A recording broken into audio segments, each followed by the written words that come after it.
Milé zákazničky, chcela by som vám dneska trošku predstaviť naše viskozové látky, z ktorých šijeme, pretože mnohé z vás neviete, aký je rozdiel medzi tými látkami, ako všeobecne.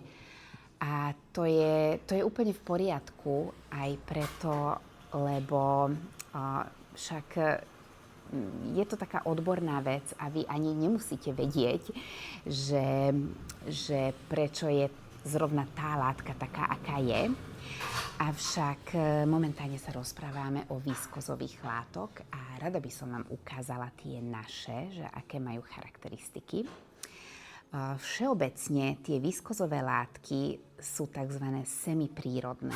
To znamená, že sa vyrábajú z nejakej prírodnej bázy a potom tá prírodná báza sa spracováva, vytvára sa z toho vlákno. Samozrejme, to spracovanie, to je veľmi zložitý chemický proces, takže spracuje sa vlákno, ktorá má nejaké prírodné vlastnosti. Nie je to ako polyester, keďže polyester sa vyrába z plastu, teda z ropy. Polyester nedýchá, polyester síce môže mať niekedy aj dobré vlastnosti, napríklad pri športe sa dá veľmi pekne využiť vlastnosti polyesterových vlákien, plavky sa z nej vyrábajú, outdoorové oblečenie, takže neberte ma zle, ja vôbec nie som proti polyesteru, avšak pretože tvorím módu na každodenné nosenie, tak si myslím, že je dôležité, aby tie látky dýchali, aby sme sa cítili dobre v tom, čo máme celý deň na sebe. Keď sa ma opýtate, ja som zástanca bavlny a lanu. Pre mňa bavlna a lan je úplne, že takým každodenným prvkom môjho odievania. Avšak ľúbim aj vískozy, pretože zas vískoza má také vlastnosti, čo tie úplne prírodné materiály nemajú. Napríklad vískoza je viac padavá. A to aj vďaka tomu, lebo celkovo tá látka je ťažšia. Ale vďaka tým viskozovým vláknam, ktoré je vlastne nekonečné vlákno, tak z toho sa dá utkať celkom husté tkanivo. A vďaka tej hustoty a jemnosti tá viskoza dokáže byť taká nesmierne padavá, má veľmi krásnu štruktúru. Čo sa týka tkania, tak existujú rôzne väzby. Napríklad saténová väzba, ktorá sa dá uplatniť na všetky možné materiály. Napríklad satén môže byť z hodvábu, to je také najvzácnejšie, najdrahšie. Snažím sa vám toto vysvetľovať tak akože ľudskou rečou, aby som neznela nejak moc odborne. Ale ten hodvábny satén je naozaj kráľovnou všetkých látok. Potom máme tu viskozový satén. Inak tú vískozu vymysleli ešte niekedy v 30. rokoch minulého storočia. Volalo sa to rayon, potom Bamberg, modal a všetky tieto názvy, to sú taktiež vískozy. Je to taká veľká, krásna rodinka vískozových látok, kde patrí rayon, modal, Bamberg, kupro taktiež. Patrí tam aj tencel, ekovero, liocel, všetky tieto látky sú v podstate vískozy.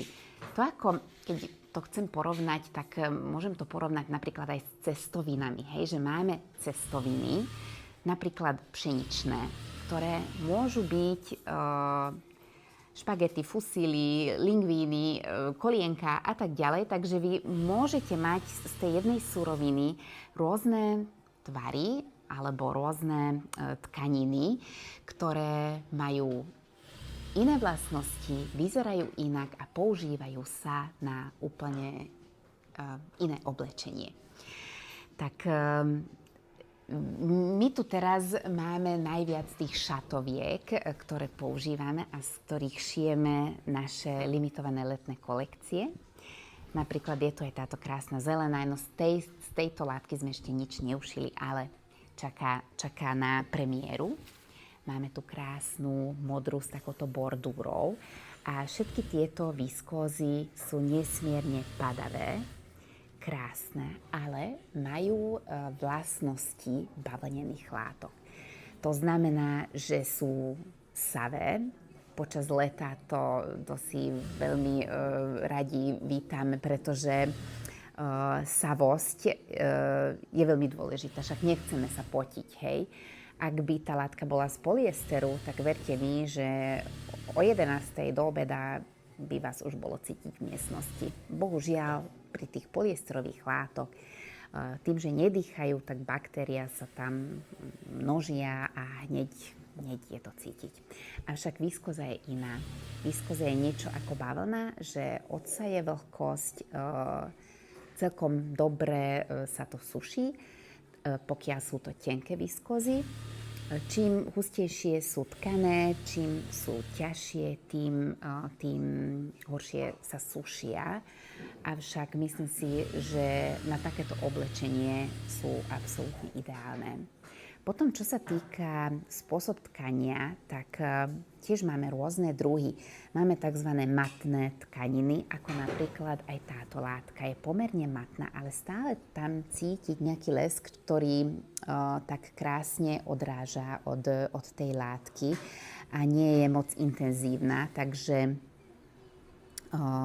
napríklad táto tkanina má plátnovú väzbu, to znamená, že útok a osnova sú akoby utkané tak rovnomerne. Potom máme denimovú väzbu, to vám tiež viem ukázať, síce keď aj to moc nevidno, ale tá denimová väzba je úplne inak utkaná. Keď sa na to akože priblížim mobilom, tak vidno, že trošku ide tá väzba tak na šikmo. A taktiež je úplne iná aj tá saténová väzba, pretože ten satén leskne a satén neleskne kvôli zloženiu tkaniny, ale kvôli utkaním. Takže kvôli tej saténovej väzbe, ako je látka utkaná. Ak by bola tkaná inak, tak by bola matná. A nebol by to satén. Satén sa volá satén preto, lebo je taká krásna lesklá.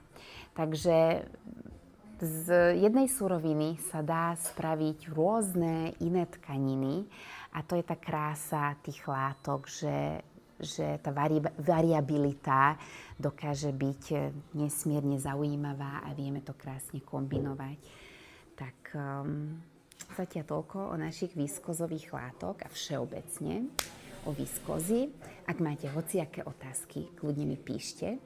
Inak podotýkam, že viskoza, ako som už spomínala aj cestoviny, že viete kúpiť úplne najlacnejšie, nekvalitné. A viete kúpiť aj naozaj krásne spracované, kvalitné tkaniny, ktoré sú, by som povedala, že podobné tomu hodvábu, že sú naozaj krásne spravené. A oblečenie z toho je nesmierne krásne. Tak, ak máte otázky, pýtajte sa. Ďakujem.